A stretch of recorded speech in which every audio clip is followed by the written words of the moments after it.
Highbridge, a division of Recorded Books, presents The Fight for Privacy, Protecting Dignity, Identity, and Love in the Digital Age, by Danielle Citron. Read by Chloe Cannon. Introduction. Intimacy in the 21st Century. Alex is a nurse in her late 20s. One morning, as always, Alex rose early, made coffee, and took a shower. She noted her blood sugar on her health band and checked her dating app. She messaged a friend to confirm dinner plans. As she made breakfast, she asked her home assistant to play her voicemails. What she heard stopped her in her tracks. A friend had left a message warning that Alex's ex had tweeted a video of her undressing in her bedroom. Alex searched her name online and found the video on several adult sites. When she checked her email, she saw messages from her mother's family in South Africa saying that her ex had sent them the video using what seemed like her email address. Until that moment, Alex had no idea that her intimate life was under surveillance. She did not know that her ex had hidden a nanny cam in her bedroom. She did not want anyone watching her or posting videos of her undressing online. She was the victim of privacy violations that undermined her autonomy, her dignity, and her willingness to trust others. In the 21st century, when we meet new people, many times even before we meet them, we Google them. Alex knew that new friends, colleagues, acquaintances, and even strangers inevitably would see her body before they met her in person. Even the people in her inner circle would see this video and have to look past it to connect with her as a whole person. And the privacy violation wouldn't just change how others saw Alex. It had already changed how she saw herself. She no longer felt safe or in control. She felt defenseless. Alex was denied what I call intimate privacy. Intimate privacy involves the social norms, attitudes, expectations, and behaviors that set and fortify the boundaries around our intimate lives. It concerns the extent to which others have access to and information about our bodies, minds, thoughts, desires, and fantasies, health, sex, sexual orientation, and gender, and close relationships. It includes our on- and offline activities, interactions, communications, and searches. It isn't just a descriptive term, but also a normative one. Intimate privacy is a precondition to a life of meaning. It captures the privacy that we want, expect, and deserve at different times and in different contexts. At its core, it is a moral concept. In 1890, two American lawyers, Samuel Warren and Louis Brandeis, worried about the way emerging technologies were being used to erode the privacy of intimate life. Gossip rags were growing in popularity. Reporters used Kodak cameras to capture people in unguarded moments, at home and on the street. Details of people's sex lives sold newspapers, so the press splashed intimacies whispered in the closet on their front pages. Warren's brother was discovering his homosexuality just as the public warned of homosexuality's deviance. Then, being gay was publicly shameful and potentially criminal. Warren enlisted his law partner Brandeis to write an article that would highlight privacy's centrality to human development. Warren and Brandeis called for a legally recognized right to privacy, by which they meant an ability to decide the extent to which one's innermost thoughts, desires, and domestic relations are shared with others. They underscored the spiritual and psychological harm inflicted by privacy invasions. We don't think of the right to privacy as being about intimate privacy, but that is what their writing described.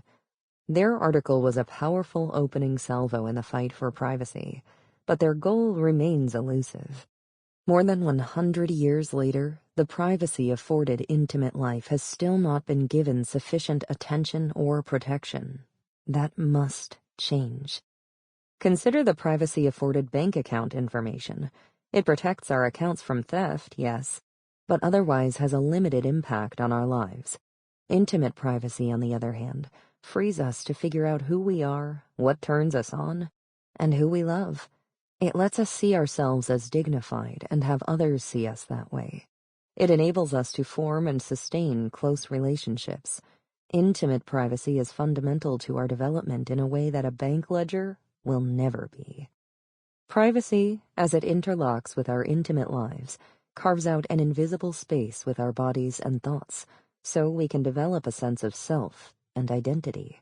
Self-knowledge begins with our bodies, our first point of reference for our needs, desires, and aspirations. Intimate privacy allows us to invite others to join us in our self-exploration in some contexts, while letting us exclude them, and anyone else, in other contexts. Close relationships require intimate privacy to thrive. Love develops through a process of mutual revelation, where partners share their innermost thoughts, feelings, desires, and experiences. Reciprocal sharing is the key ingredient in close relationships. We are willing to expose our true selves, to express all of who we are in mind, body, and spirit, to make ourselves vulnerable, only if we trust partners to treat our confidences with care. Instinctively, we all feel that we should have a right to intimate privacy. We should be able to live free from fear that the details of our intimate lives are being amassed and exploited. We should be able to undress in bathrooms, wear health bands, talk to digital home assistants, search adult sites, and message dates and friends without worrying about being surveilled. We should be able to share experiences, feelings, and thoughts on and offline, with the reassurance that the firms facilitating our activities and interactions are also protecting them. We should be able to take advantage of these possibilities without sacrificing our intimate privacy. Yet we do not live in that world. We do not have a right to intimate privacy, but we can, and we should. As a law professor and civil rights advocate, I work to help us understand why intimate privacy matters, and how its denial amounts to a massive legal, social, and moral failing. Over the past decade, I have advised tech companies about privacy and safety practices. I have talked to CEOs and safety officials interested in protecting intimate privacy. I have worked with lawmakers and law enforcement in the United States, South Korea, Australia, and the United Kingdom. I have advocated for legal and social change to prevent individuals from invading others' intimate privacy, businesses from over-collecting, using, and sharing our intimate data, and governments from manipulating intimate information to silence, blackmail, and imprison journalists and critics. When I first started working on privacy issues in 2005, our intimate lives had just begun to be subject to digital surveillance. Facebook was in its infancy. Google would debut its first Maps product that spring.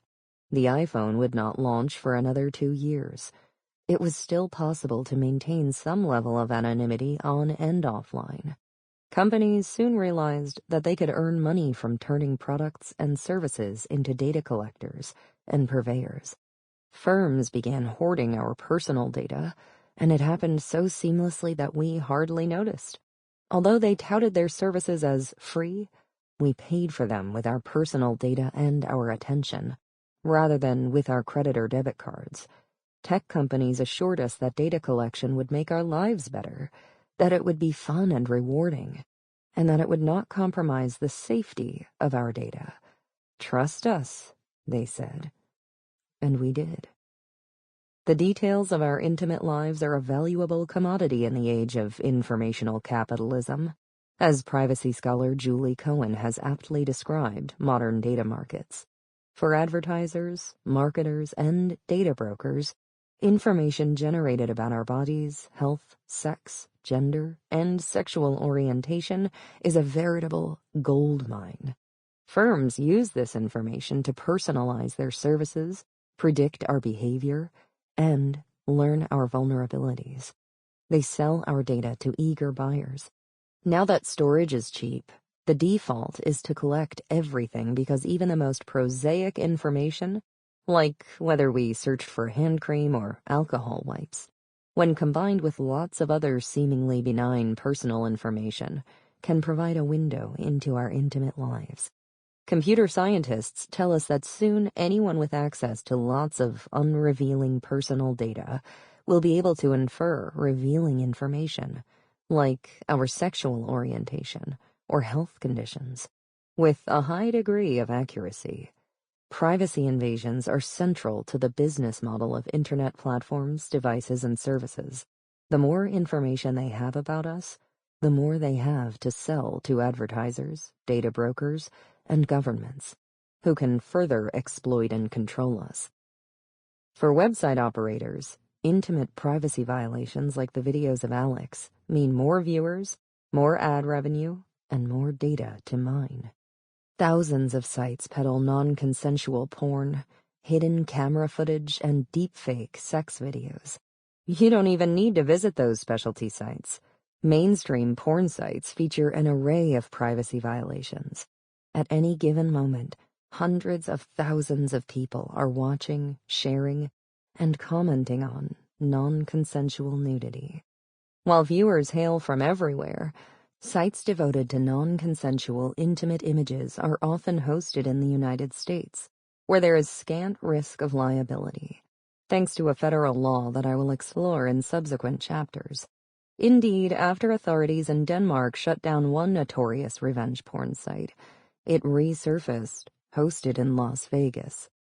Privacy invasions are a win-win proposition for sites hosted in the United States, but a grave blow for people everywhere because those sites can be accessed, viewed, and shared anywhere. What happens in the United States, what its laws sanction and enable, dictates the state of intimate privacy across the globe. The absence of intimate privacy in the United States is its absence wherever access to the internet exists. And much as we might prefer to believe that the denial of intimate privacy is happening to faraway people we don't know, it is a nearer threat than you think. Everyone is vulnerable, even you.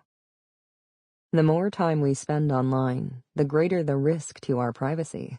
Australia's E-Safety Commissioner, a government agency created in 2015, reported a 249% increase in cases of non-consensual pornography during the COVID pandemic.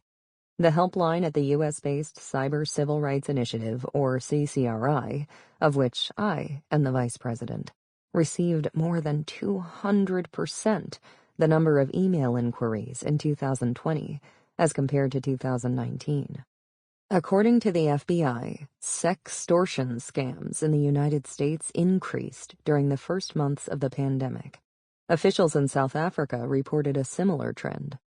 Everyone is at risk, but as with so many issues, the vulnerable suffer more intimate privacy violations and more often.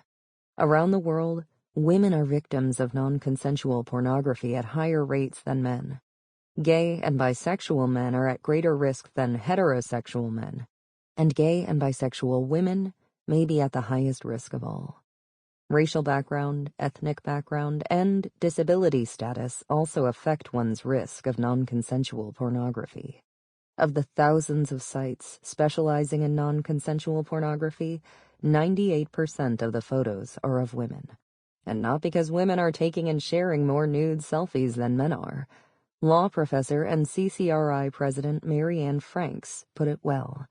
Men send more nude photos than women do, but revenge porn sites don't traffic in men's pictures. Over the course of my career, I've witnessed the entrenchment of the notion that the bodies of women and minorities are not their own, that their nude images can be traded like baseball cards, that it's no big deal, just boys being boys.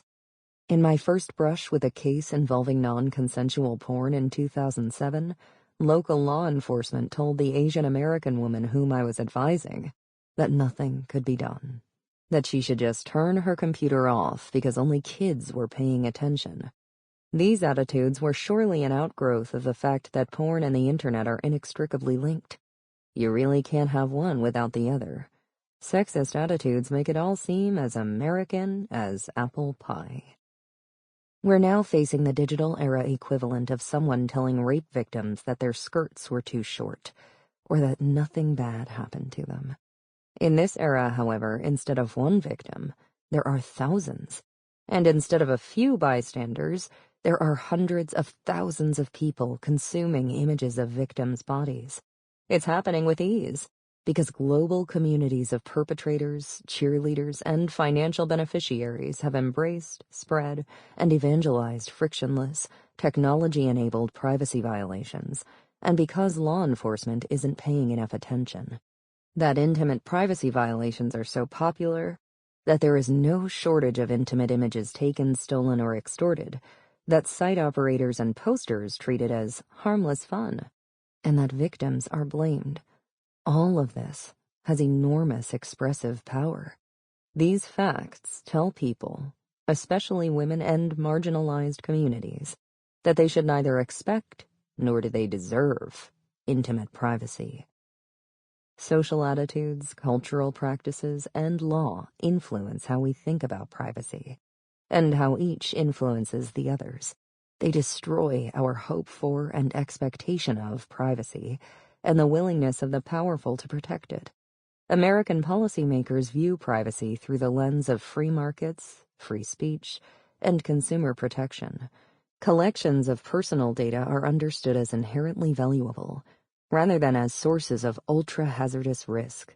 Privacy violations are treated as disconnected problems or normal market practices, rather than as endemic societal challenges. Because we fail to recognize the practical and moral significance of privacy, it is easy for tech companies to design products and services without thinking about risks to vulnerable communities. U.S. companies offering services across the globe have been caught transgressing national or regional data protection regulations, for example, by failing to obtain people's explicit permission to collect personal information. Companies pay penalties and promise to right their practices. Whoops, we won't do it again. Although data protection laws are modestly stronger in territories outside the United States, such as the European Union, their enforcement isn't what it should be. We need a common language for how we think about the freedoms that intimate privacy enables, one that captures the crucial opportunities at stake and broadens the areas in which we expect and deserve to pursue those opportunities. We need to talk about intimate privacy in a way that acknowledges its importance to growth, dignity, and love, so that everyone has a chance to develop as an individual, partner, and citizen. We also need a term that reflects the impact that intimate privacy violations have on women and marginalized groups. Luckily, in the United States, we have such a term: civil rights. Civil rights are legal rights whose protection are essential for human beings to flourish, enjoy respect, and feel that they belong. They are moral rights deserving priority. They can't be traded away or denied without a good reason. Giving notice in a privacy policy or advising people to stop taking intimate images is not a meaningful response. Civil rights are fundamental entitlements owed everyone. But they also require protection against discrimination, given the bigoted stereotypes and attitudes that vulnerable groups face. The civil rights approach to intimate privacy I'm offering builds on the human rights tradition, with its emphasis on dignity, self-development, and equality, but it also forges its own path. In the United States, civil rights laws require powerful entities with control over our important rights to act as the caretakers of those rights. We should build on that tradition in protecting intimate privacy. This would require legislatures and courts to flesh out the duties of site operators, private companies, and governments, just as they have clarified the duties of schools, employers, and public transportation providers to provide reasonable accommodations to disabled individuals. Those duties would entail far more than existing piecemeal and procedural protections. An American civil right to intimate privacy, if robustly protected, might have something to offer other countries as well. Whereas human rights instruments tend to focus on a state's obligations to individuals within its borders, U.S. civil rights laws constrain public and private power. They recognize the structural damage to equality wrought by intimate privacy violations and offer a pathway for comprehensive reform for individual perpetrators. As a lawyer and law professor, I recognize that the law is only a part of the solution. Market interventions are a critical second source of pressure. Tech companies need to design their products and services with a respect for privacy, rather than scrambling to repair damage that has been inflicted, often at considerable scale. At the same time, we must be wary of technical fixes. There is an app for that, is a response that tends to overpromise and underdeliver. Innovation often excludes women and minorities, including individuals who have been chased offline. The denial of intimate privacy is another way that society piles injustice on those most vulnerable to it, while rewarding the most powerful. This book exposes law's failure to protect intimate privacy in the United States and in other countries. But there is hope in this story. I have seen change from the ground up. Coalitions have formed that have built political will and support for reform. We can build on those successes while pressing for market solutions and global cooperation. Join me in the fight for intimate privacy. That work is already underway. Together, we can build a world where intimate privacy is respected and protected. 1. Spying Inc. Amazon Halo looks like a watch, but time isn't the point. The wearable health device has sensors that monitor your heart rate, oxygen level, and daily steps. It analyzes your body fat from your photos, and its microphones measure the tone, energy, and positivity of your voice. It is always on, enabling real-time analysis of your body. Wired magazine described the Halo as the best fitness band for feelings, because its voice tone tracker lets you know when you sound irritable. Every day, all day long, products and services like Amazon Halo track our bodily functions, health conditions, searches, sexual activities, and correspondence, creating digital archives of our lives at unimaginable scale. We've accepted the tracking because tech companies assure us that they are making our lives better. As is often the case, that sounds wonderful in theory, but what about in practice? Companies are maximizing the amount of personal data collected so that they can make money from it. Hence, my shorthand for the entire enterprise, Spying Inc. For most firms, privacy isn't a high priority because it isn't profitable. In the world of Spying Inc., intimate data is more valuable than one-time product purchases or regular subscription fees. It is so valuable that firms keep our intimate data long after we've trashed their devices or deleted their apps. Companies bury the details of their data collection efforts in privacy policies that no one has the time or inclination to decipher. Although firms and their investors understand the deal, we have no clue. Imagine if surgeons performed operations not only to heal us, but to gather information about our organs, so they could sell the information to life insurance companies. What if accountants gave us tax advice not only to help us deal with authorities, but to obtain our financial information to share with data brokers? Or if storage companies took an inventory of our belongings, not only to prevent theft, but also to sell that itemized list to advertisers? Doctors and accountants know a lot about intimate aspects of our lives, but apps tracking and recording our bodies, conversations, and love lives know far more. Yet, unlike accountants, whose professions subject them to fiduciary obligations, like owing us duties of loyalty and confidentiality, and doctors, who are further subject to federal health privacy laws, these firms aren't bound by law to keep our intimate data confidential. They face few limits and even fewer responsibilities for handling our data. While doctors and accountants must keep our intimate data to themselves and certainly can't sell it, lest they face serious legal and professional consequences, apps have no such obligation. Nowhere is that more true than in the United States. Law hasn't caught up to address the powerful roles that apps play in our lives. We generally treat digital services like the consumer products of the analog age, when wristwatches were just wristwatches, not instruments that monitored us and reported the intimate data back to companies. Given this country's non-regulatory approach, businesses are free to collect intimate information. Because storage costs are cheap, firms hold on to it. Companies have little to worry about if they mismanage our data. If intimate data is leaked, and it often is, there were 1,001 U.S. data breaches in 2020. Companies likely won't have to internalize costs borne by individuals. They may have to notify us about breaches and face some bad press. But as I will explore in detail in Chapter 5, American law currently provides little protection to individuals whose data has been collected, used, shared, and otherwise handled. While the rewards of data collection outweigh the risks for firms, the same isn't true for individuals, even when we account for all that these digital tools allow us to do. Take the Amazon Halo.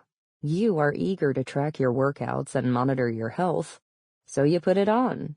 What you don't realize is that Amazon is not pledging to handle your intimate data to help you. You won't know if your data is later shared and then used in ways that negatively impact you. As long as the halo is on your wrist, you have little control over what happens next. Companies have convinced us to give away our intimate data without strong privacy commitments. They wield formidable powers of persuasion and seduction, so individuals end up sharing far more personal data than they realize. Companies know that people can't appreciate the potential perils because the risks from data collection often materialize in the future. The seamless creation of our data selves. In an ad for its credit monitoring service, Experian explains, there exists another version of you made up of your financial data, your data self. Although the ad doesn't let on, far more surveillance is afoot than just of your financial data. Your data self includes a comprehensive view of the most intimate aspects of your personal life. Your intimate data self is more like it. UK journalist Judith Duportal was shocked when she caught a glimpse of her data self. Duportal asked the dating app Tinder for a copy of her records. In compliance with the transparency mandate of the European Union's General Data Protection Regulation, GDPR, which the United Kingdom incorporated into its domestic law post-Brexit, Tinder sent her more than 800 printed pages. That included all 1,700 messages she sent to potential dates, links to her photos of the men whose profiles she viewed, the number of people she matched with and their ethnicities, the times and locations of her messages, and her Facebook likes. Had she shared her HIV status on the app, that data point would have been included as well. Duportal was aghast that Tinder knew more about her hopes, fears, sexual preferences, and deepest secrets than she did herself. If Tinder wants to share UK subscribers' data, it has to ask for permission, as required by GDPR. But for US subscribers, Tinder has no need to seek their approval.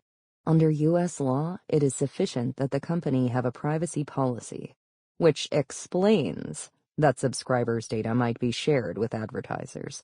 In other words, in the United States, notice and choice are presumed from the fact that companies have privacy policies. All of the major dating apps have the same policy. No privacy for U.S. users. Kashmir Hill, a renowned tech reporter for the New York Times, was similarly taken aback when she got hold of her 400-page dossier created by Sift, a consumer scoring company that analyzes 16,000 factors to tell clients whether you are worthy of their trust. The dossier included her Airbnb messages, delivery orders, favorite Indian dishes, and the number of times she used the Coinbase app on her iPhone. Until she started studying the growing consumer scoring marketplace, she had never even heard of the company, though it knew a whole lot about her. We are all Duportile and Hill. Only when the hundreds of pages... Sample complete. Ready to continue?